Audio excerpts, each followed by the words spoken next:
Hello, all you reinventors. This is Leslie Jane Seymour, and I have a very interesting interview with you for you this time. And I'm just going to call it what to do when you feel like crap. Because that's really what Heather Chauvin is saying motivates her and motivates most of the women who come to her for help. So let's call it that. And let me tell you a little bit about Heather so you have her history. Heather Chauvin is a leadership coach who helps successful women courageously and authentically live, work, and parent on their own terms. She started her career as a social worker, helping adults understand children's behavior. But it wasn't until 2013 when a stage 4 cancer diagnosis pushed her to take a deeper stand for change, uncovering how cultural expectations sabotage our dreams. She's been featured in Forbes, Entrepreneur, Real Simple, MindBodyGreen, Google, and more. When Heather isn't working, you'll find her living out what she teaches, which may include kayaking Alaska, snowboarding, hiking, or anything else that challenges what she believes is possible for herself. Life is full of opportunities. She says it's time to feel alive. So here is the wonderful Heather Chauvin.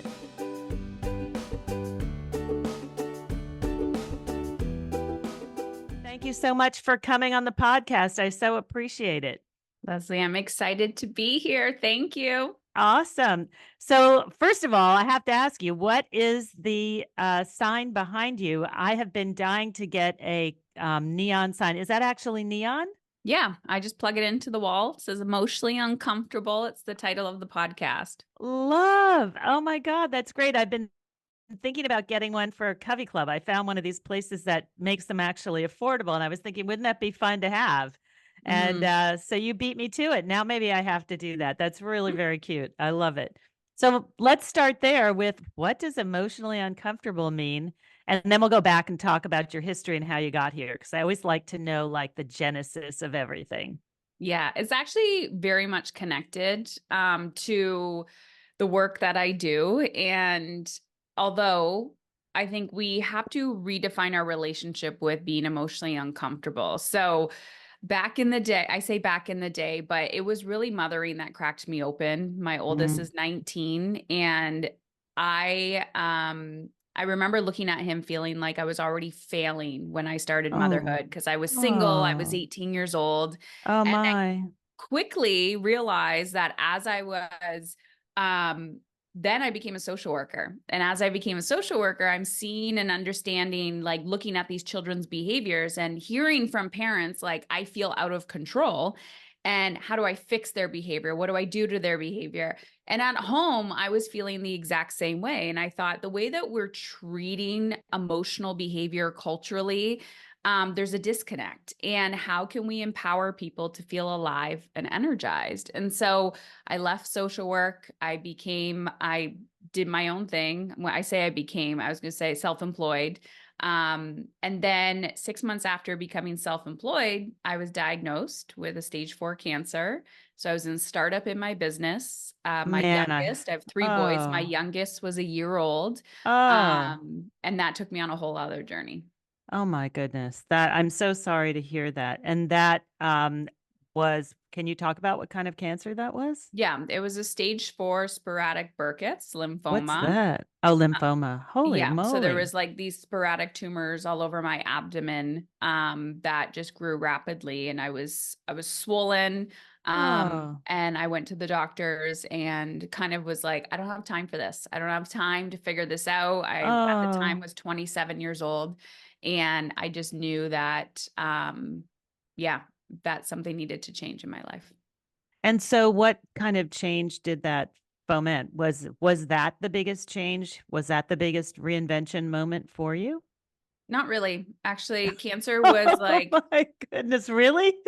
yeah, well, Oh, becoming a mother at 18 was my first kind of like okay. spiritual awakening. And then I had 9 years of personal development under my belt when my diagnosis happened. And so for me, cancer was actually giving me permission to live. And in my book, Dying to Be a Good Mother, it wasn't about it's not even about my cancer journey and like physically dying. It was like how as women we are self-abandoning constantly to be good for Yes. other people. And Mm-hmm. so at that time when I was working with families, I was coaching families, they wanted support with their children's behavior. I was like, we need to stop trying to help everybody else and realize that like, and pretend that we are not a part of the equation. And so that's from that moment in the work that I do and did, it was all about like, how do you want to feel? And then when we start to reverse engineer that way, we can deepen those connections with our children. We can go after our big dreams. We can manage our time and our energy better. So cancer was very, I say it taught me how to live. It gave me permission to go after where I was like holding myself back. And mainly because that was literally the feedback I was getting from other women of like, suck it up, buttercup. This is life. This is adulthood. But there was that desire inside of me for more. And I really had to start listening to that voice and not who everyone else thought I should be. Oh my goodness. So let's go back and where did you grow up? Just because I want to know. And you had children early. Was that intentional? Mhm. That definitely was not intentional. I'm in Ontario. I'm in Canada. Oh, Canada. Okay, Yeah. cool. And you went into social work. That was Mhm. your first move. Okay. And it's a lot of people trying to figure out how to get their kids to behave. That was sort of your focus.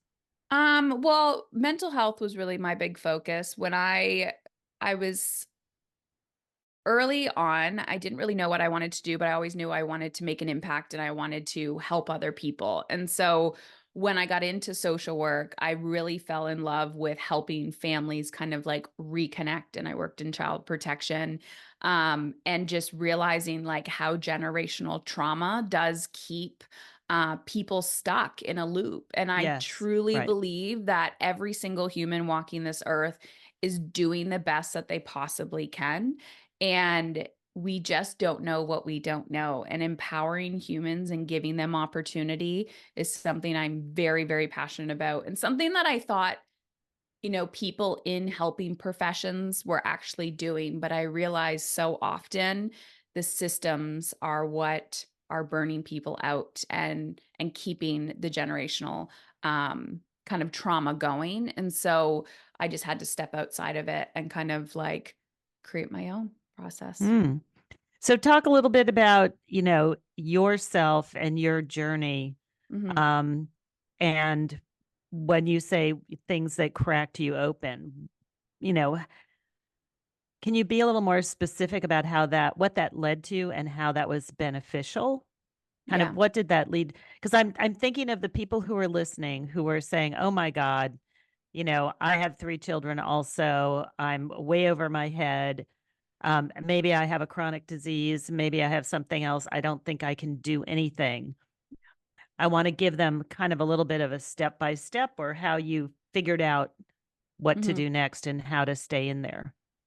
So when I look back today, I realize all of what I call contrast, right? Everything that we're sitting there thinking to ourselves, like, not this, not this, I don't want this. It was always so, I felt it was so much bigger for me. Like, I looked around to other people and I'm like, are you struggling with this too? Like, why are you okay? I was always that rebel, that questioner. So, as a teenager, that did not serve me at all because I would question authority, I would question teachers. And it was just like, sit down, do what you're told, be a rule follower. And in hindsight, I realized that is probably what kept me alive as well, is being the questioner, being gritty and just having this like determination and perseverance. But it literally was the moment I became a mother, because my determination to not become a statistic was what kind of started driving me and like pushing me to what I would say overachieve. And that can only get you so far. And I think a lot of people are living there where they're overdoing and they're just trying to check the to-do list and do all the things. And Hmm. again, then the contrast was burnout. And when my physical body was like, Heather, we Ah, can't do this anymore, I was like, how can I bring in what I'm learning in these personal development books. Like when someone says, feel alive, feel abundant, and then I hear these stories of like, relax, don't do anything. And I'm like, that's not the way a modern woman can live too. How can we get things done while also attending to not just getting your nails done and like, having a bath, but like on a core level, those parts of you that are craving your energy and attention. And that is also where emotionally uncomfortable was born, because I say, your feelings are like breadcrumbs. They're leading you back home to yourself. And so one of my favorite journal prompts that I tell everybody to utilize, because it's like, keep it simple. And I've been using this journal prompt for over 10 years is, wouldn't it be nice if? I'm not asking you, what do you want? I'm not asking you, like, you don't have to overcomplicate this. But I truly believe that you can put a 5-minute timer on, and what comes out of that journal prompt is what your soul is craving. It's a desire inside of you. And we're all seeking outside of ourselves, like, I need to be validated. Other people need to validate me. And truly, if you just look at your list, wouldn't it be nice if? And you start checking those things off the list, trying to create space for them, you will drastically shift how you feel, which is going to make an impact in your relationships. And it's going to make a huge impact in how you lead your life. And the next step after that is, there's feelings in those words that you want. Wouldn't it be nice if I didn't have to work on Friday? Wouldn't it be nice if someone else could make dinner tonight? Wouldn't it be nice if whatever it is? What is the feeling that desire has? Danielle Laporte, the author of the Desire Map, she said, it's not the thing you want, it's the feeling. And so if you look, wouldn't it be nice if we moved, we had a bigger house, we lived on a farm, whatever it is, I could have a glass of water.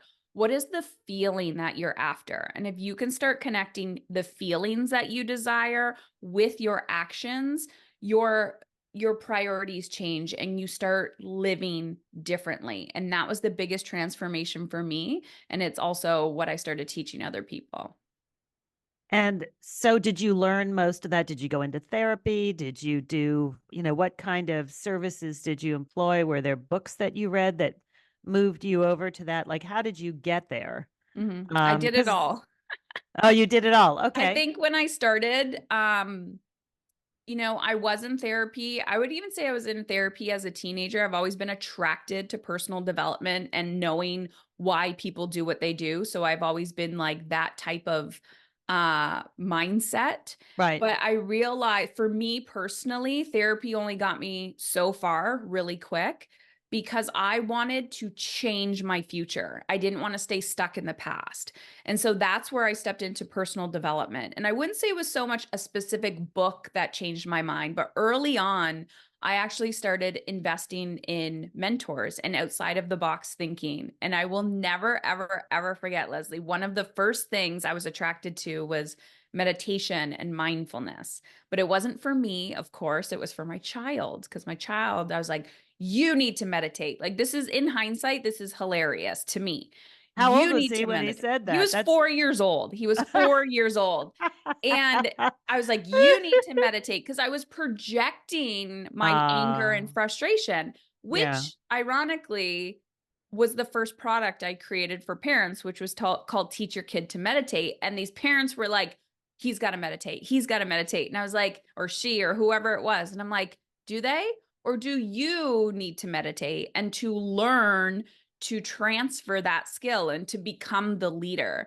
And so that was also a huge mindset shift as I got into personal development. I say parenting is personal development on steroids. So is business. So is marriage. And so when you are willing to really look at these areas of your life that are frustrating you and kind of put the mirror on yourself, it's an absolute game changer to be like, what is this teaching me? Instead of like, why is this, like, instead of projecting and blaming, the situation or the other person. So a lot of personal development, a lot of, who do I want to become, instead of like, how do I fix myself? I think that was a big game changer too. And tools and strategies, breath work, meditation, nervous system regulation. But I've always, always, always thought outside of the box of like, Mm. what is this situation teaching me? What is this teaching the other person? And what are the tools that are actually needed in order to get back in alignment with how I want to feel, rather than doing something over and over and over again and not seeing a different result? Yeah, they often teach that you have to lead by example and Yeah. then the other person will follow. I mean, that's the very classic therapy thing, which is, oh, my husband won't do therapy. Well, then you do it. Well, I don't need it. He needs it. Well, if you change, he will change. It's a very classic thought process like that. And it definitely works. I mean, I meditate, I've been meditating for 10 years, and my kids see that. I can't get them to do it. They could really, really use it. They're in their 20s and they're very stressed out by work and all of that. Mhm. But eventually, I know that they will come to it because they will realize that they need it. Yeah. Yeah. And if you lead that way. Yeah. So let's talk about being slightly older. How old are you? You look like a baby. 30, I'll be 38 next week. Okay, you're still a baby. We talk a lot about midlife, but you're approaching midlife. Hmm. Probably some of the people that you coach and work with are in midlife. What do you see as the big issues for the people that you work with in midlife that they're struggling with? What are the most important questions that they're asking you, and sort of what are the things that you're teaching them to deal with? So it's funny because a lot of people, maybe not physical appearance, but they always think I'm older than I actually am. Like I came out of the womb like 100 years old, like old soul wise. And then all of the things that I went through early on in life, I watch and observe this when people are midlife and they're Mhm, starting to question. mhm, And I think I started questioning a lot earlier in my mhm, life. mhm, And I'm observing this even with like my friends, but definitely my clients when they come in. I'm like, why now? Like, why now are you choosing to do this work? And they're like, I'm done feeling like shit. Like, that is mm, the actual mm. statement. And I think Wow. when there's transition in your life, like it could be hormonal transition where it's Mhm. perimenopause or menopause, like your 38 is right in there. Yep. yeah, your body is going through actual transformation and it's shifting. You feel different, or your children are getting older and or they're like now flying the nest, or they're going on to the next stage in life. And I think these transitions get people uncomfortable, what I would say emotionally uncomfortable. And it's not that that is bad, it's just trying to shake you up a little bit. We all evolve, but the number one thing that I ask people is like, especially when I can see that someone is like ready, like they're not resistant to the change. They're kind of like, I'm open, I'm curious about this. It's almost like the light bulb goes off of like, why didn't I do this sooner? Why I did I know. wait Yeah. until I was so uncomfortable? Yeah. Or kind of like, yeah, the unlearning of, oh my gosh, I've been walking through my whole life pretending or being told that I had to give, give, give, give, give, and doing anything for myself was selfish, or that was taking away from other people. So I feel like there's almost this fatigue that sets in and this surrender that's required. And that's what And I see from women. what are the first steps? I guess, are you getting them to be emotionally uncomfortable? Is Mhm. that one of the first steps to succeeding? Well, I think you have to be done with your current circumstance. Like you have to surrender to it a little bit as to, I am open to learning a new way, even if I am uncomfortable with not knowing how. The second thing we do is, okay, like step one, you're like, I'm ready. Or I'm not ready. I call it excited shitless, where you're like nervous, but you're like excited for new opportunities as well. And then the self awareness, which I think is incredibly uncomfortable for people. Like you're like, okay, I'm ready. I took the leap. The self awareness of observing your patterns, especially your Mm, emotional patterns. So when a mm, lot of people come in or start working with me, there's usually a relationship breakdown, or they're like, I'm on the brink of burnout and I got to figure out how to manage my energy and my time. But relationships are big growth opportunities. Could be your partner, could be your children. If you have a business, it could be your team, it could be other people in your life.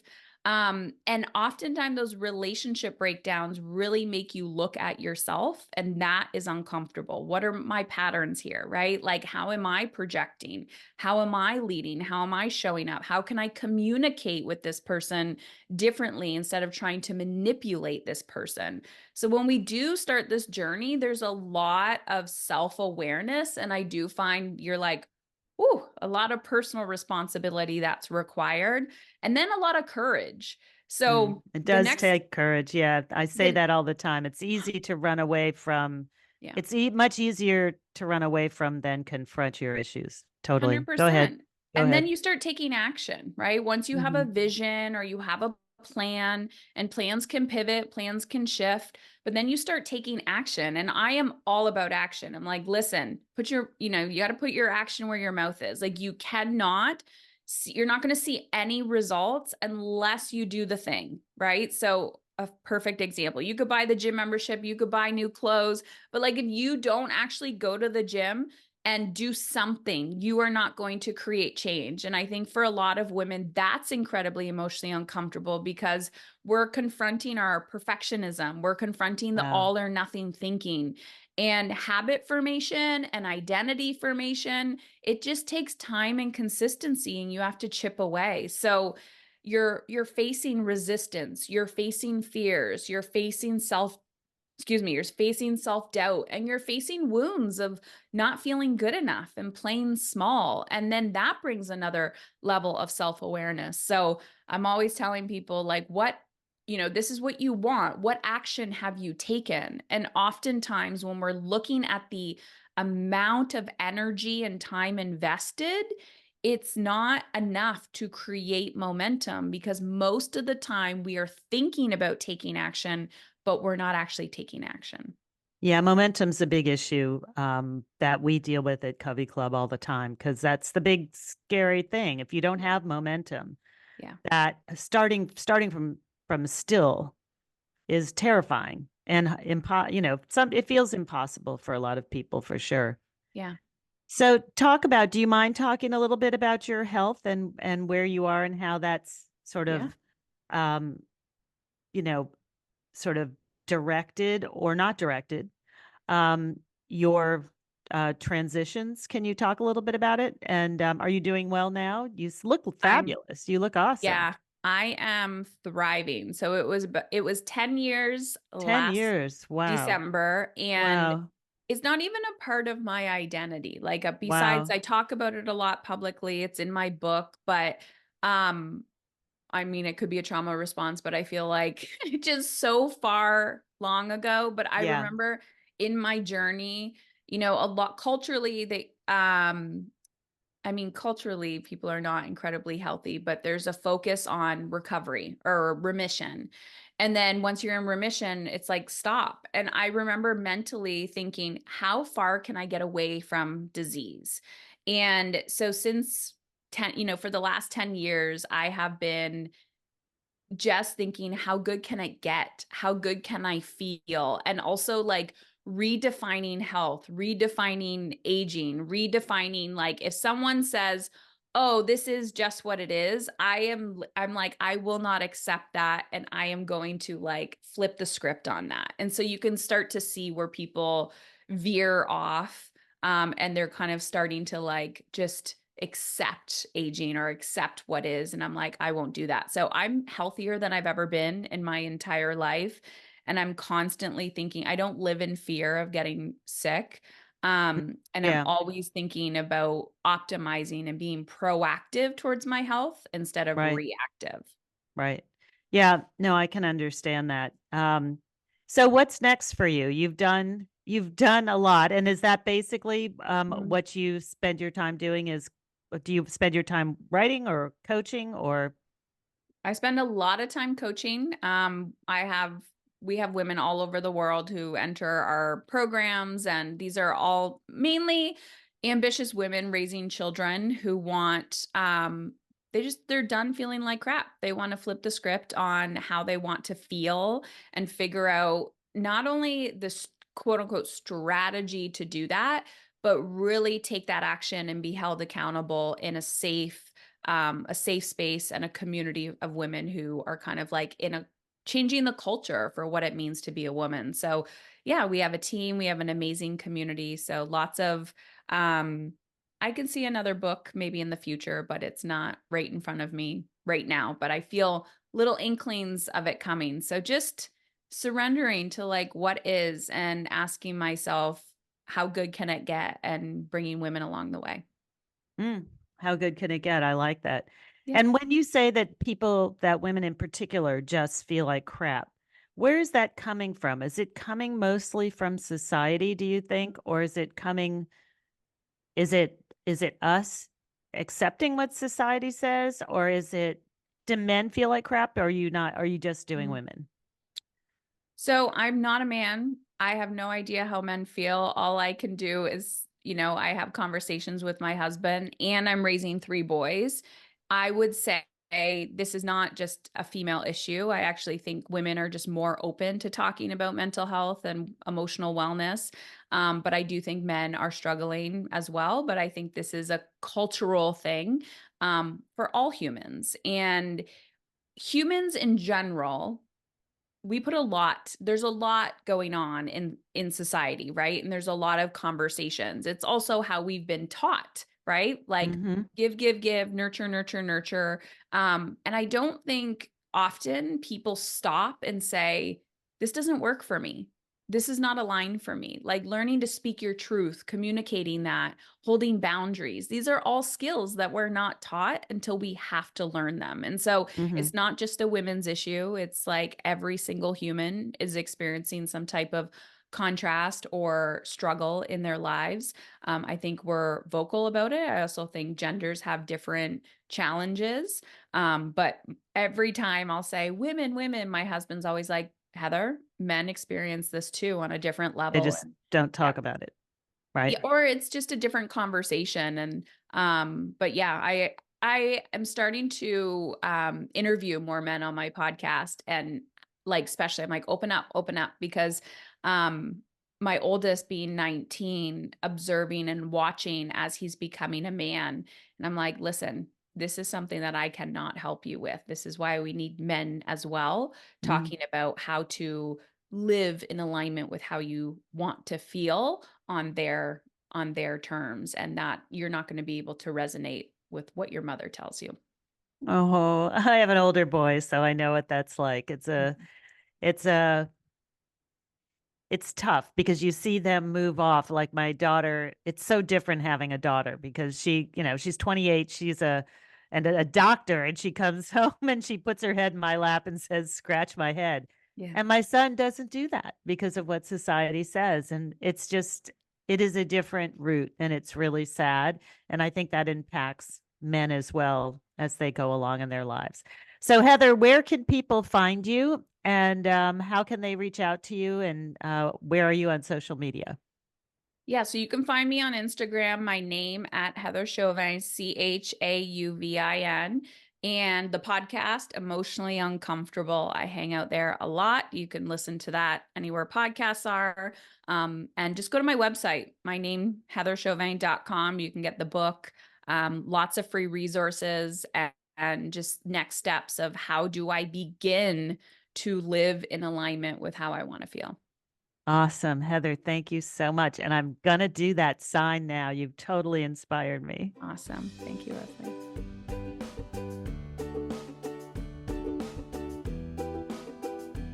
So I hope that podcast was helpful to you all. I hope you learned something. I think it's very interesting Heather that Heather knows that it's just this feeling that a lot of us have, that we get to that point where it feels like burnout.